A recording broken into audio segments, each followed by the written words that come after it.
Olá, bora lá desvendar as finanças de uma empresa, mas de um jeito diferente. Pensa assim, é como contar uma história usando uma única fotografia e um filme inteiro. Às vezes parece um quebra-cabeças, não é? Aquela montanha de números, relatórios. Mas e se eu disser que existem, tipo, duas lentes, duas maneiras bem simples de olhar para isso tudo e entender de verdade o que está acontecendo? É isso mesmo. De um lado, a gente tem a foto, um retrato estático parado no tempo da riqueza da empresa naquele exato momento. E do outro lado, a gente tem o filme, que mostra toda a ação, toda a dinâmica que aconteceu durante um período. Sozinhos, eles não contam a história toda, mas juntos eles revelam tudo. Ok, vamos começar então pela foto. Imagina que é um raio-x da empresa tirado num dia específico. Ele mostra, sem tirar nem pôr, qual é a posição financeira dela, o que ela tem e o que ela deve naquele preciso instante. Essa foto que a gente está falando, ela captura o que a gente chama de patrimônio. E o que é isso? Bom, é a soma de tudo. É o dinheiro no banco, o estoque lá no armazém, os computadores, mas, atenção, também inclui o que a empresa tem para receber dos clientes e, claro, as dívidas que ela tem com fornecedores e bancos. É o retrato completo da situação. Beleza. De um lado dessa equação da riqueza, a gente tem o ativo. Pensa no ativo como todos os recursos que a empresa usa para funcionar e, claro, para gerar mais dinheiro. Usando uma analogia, se a empresa fosse um carro, os ativos seriam o motor, as rodas, o combustível, basicamente tudo que faz a coisa andar para frente. Agora, do outro lado, a gente precisa saber de onde veio o dinheiro para comprar esses ativos todos. Aí entram duas coisas: o passivo, que é o dinheiro que a empresa deve a terceiros, bancos, fornecedores, etc., e o patrimônio líquido, que é o capital que os próprios sócios colocaram. É literalmente a fatia do bolo que pertence aos donos. E agora vem a matemática que realmente interessa. Se a empresa, hoje, vendesse tudo o que tem para pagar cada centavo das suas dívidas, o que sobraria? Pois é, esse valor que sobra é o tal do património líquido, é a verdadeira riqueza dos donos, é o valor real que eles construíram ali. Mas espera aí, uma foto só mostra um instante, certo? A pergunta que fica é, como é que essa riqueza muda? Como uma empresa fica mais rica ou mais pobre? Para entender isso, a gente precisa dar o play e assistir ao filme. A história que acontece entre uma foto e a outra. E todo bom filme começa com o quê? Com a ação. No nosso caso, são as receitas. É todo o dinheiro que entra na empresa, seja pela venda de um produto ou por um serviço prestado. É a energia que faz a história andar, sabe? O ponto de partida de tudo. Só que, como em qualquer produção de cinema, essa ação toda tem um custo. Não dá para gerar receita do nada. A empresa precisa gastar dinheiro. E é aí que entram os custos e as despesas.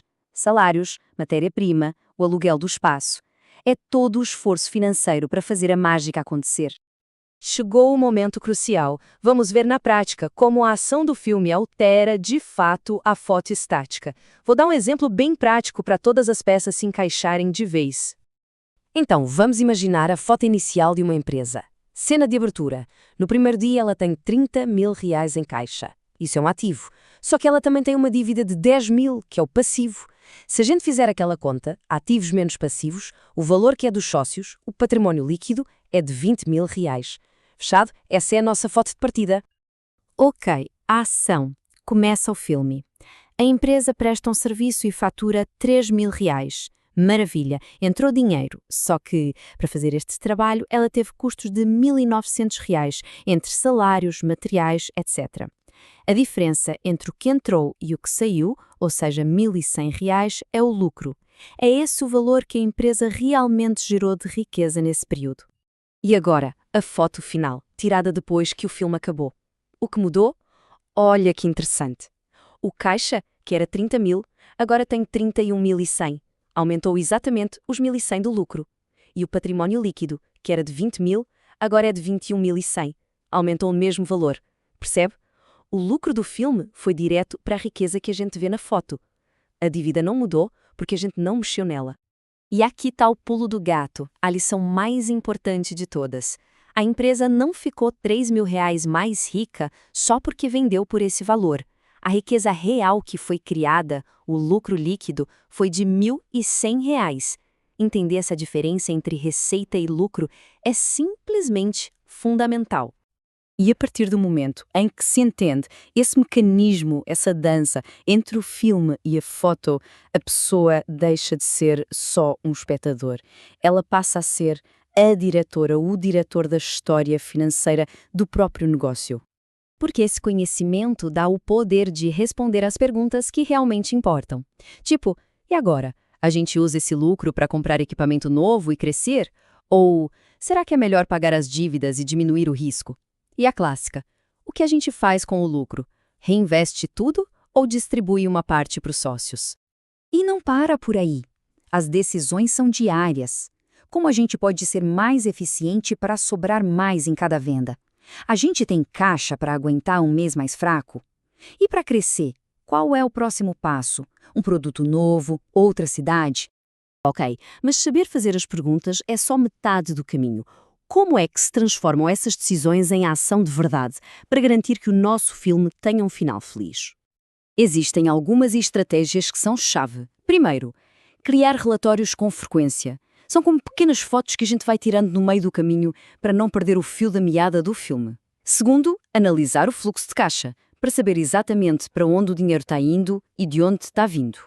E terceiro, ter uma política de lucros bem definida. Ou seja, todo mundo sabe o que vai ser feito com o que a empresa ganhar. E tem mais, claro, outras táticas poderosas são focar em otimização. O que é isso? É procurar ativamente onde cortar custos, mas sem perder qualidade. É analisar e ajustar os preços de um jeito inteligente. É planejar os impostos com antecedência e, claro, ficar de olho nos indicadores-chave o tempo todo para ter certeza que a história está indo para o lado certo. Então, a grande conclusão é essa. Finanças não são só números numa planilha, são uma narrativa, uma história. E quando a gente entende a foto e o filme, a gente não só aprende a ler essa história, como, mais importante ainda, a gente pega na caneta e começa a escrever o próximo capítulo. Um capítulo de sucesso.